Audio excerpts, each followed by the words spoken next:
Alam ko may ginawa kayo sa aking dalawa. Kayo ang naglagay ng bracelet dun sa kwarto ko. Okay, Sonia.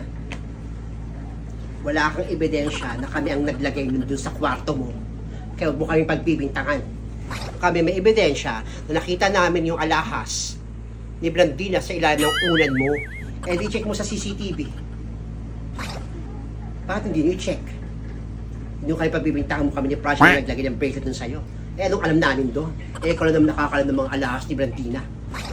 Sus, sabihin mo malikot na kamay mo, bakate. Tama ka ma, may kakatihan ka. Wala akong ebidensya sa ngayon pero lalabas ang katotohanan. Nabibilan yung oras mo dito, mapapalayas ka sa makakati mong kamay. At anong ingay yun? Naririnig ko kayo sa labas? Senyora!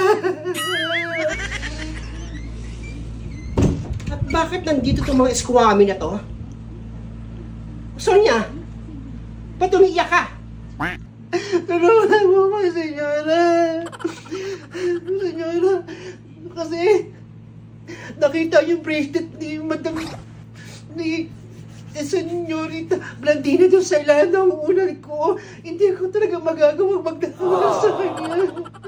Kaya sabi ko kay Senyorita Blandina, i-check niya sa CCTV. Kasi hindi ko talaga magagawang magdakaw sa kanya. Hindi ko talaga. Na-check na ba ang CCTV? Opo, senyora.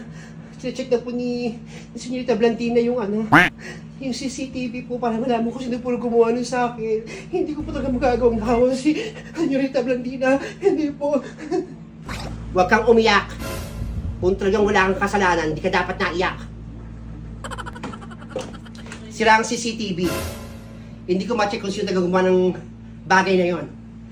Sira po yung CCTV. Mama, nandiyan ka pala.